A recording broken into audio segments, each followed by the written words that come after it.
and today we're making a simple, delicious recipe from chickpeas. Peas are really good for you. They help to lower cholesterol, they're great for digestion, and they also provide dietary fiber.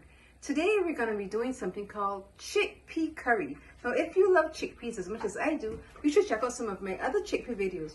Over here we have chickpea hummus. Hummus is so delicious, smooth, a great paste for sandwiches. Over here we have lentil and chickpea roti. So good, an absolute favorite for everyone who has tried it. And a final chickpea recipe, over here you'll find Mediterranean salad. Even though we're in the Caribbean and we love a lot of Caribbean food, this is a must try. Chickpeas shine in this recipe. But today we're doing chickpea curry. So let's go over the ingredients. We have 1 can of chickpeas, some chopped sweet potato, the orange one. If you have the white one, you can also use that one, just chopped roughly. Finely chopped onion, 1 small one, half of a small sweet pepper. And our spices, we have half teaspoon of black pepper, half teaspoon of cumin, half teaspoon of turmeric, half teaspoon of garam masala, half teaspoon of salt, half teaspoon of minced garlic, and half teaspoon of minced ginger. We have 3 tablespoons of diced tomato or tomato puree if you have that. Oil for frying, 1 tablespoon of curry, and 3/4 cups of coconut milk. Our first step is to add some oil to our pan, medium heat. We're going to put enough oil to cover the bottom of the pan, so we're not going to use too much oil. But depending on the size pan you're using, just enough to cover the bottom of the pan. Allow it to get hot. Then we're going to add our ingredients.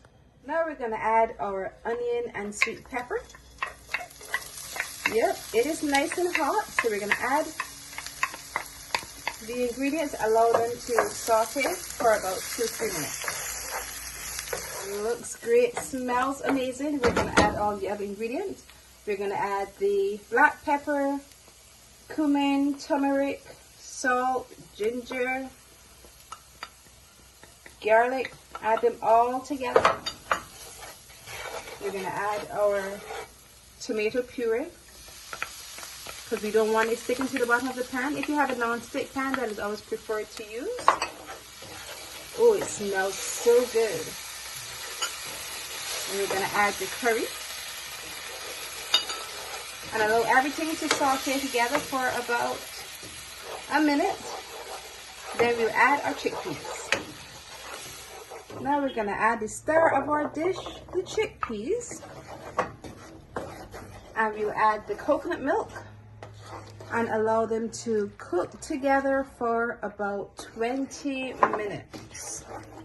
The final ingredient that we will add will be our sweet potatoes, just to get an extra crunch. And the sweet potatoes will be a great test because once our sweet potatoes are soft, we know that everything is done because our chickpeas are already cooked.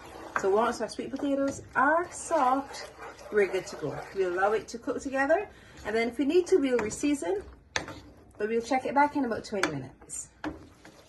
Our chickpea curry is done. It looks amazing, nice and thick. I would have tested it off camera and I didn't quite like the taste, so I added some more seasoning, some more garam masala, some more curry, and some more diced tomato.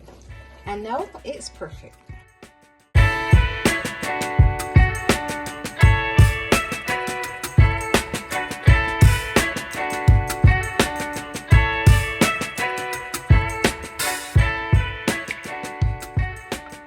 It looks really good.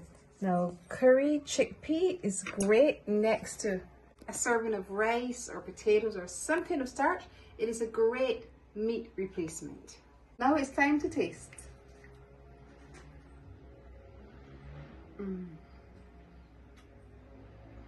So good, so delicious. I'm definitely tasting the chunks of sweet potato and the diced tomato. It just adds extra body, extra texture. So good. If you're looking for an excellent meat replacement, I highly recommend this dish. Chickpea curry, Now you need to try it. If you have enjoyed this chickpea recipe, I want you to look over here, see some of my other chickpea recipes. And once you've watched them all, click the button below, subscribe and hit the notification bell so you're notified every time I post a video. And remember to leave me a comment.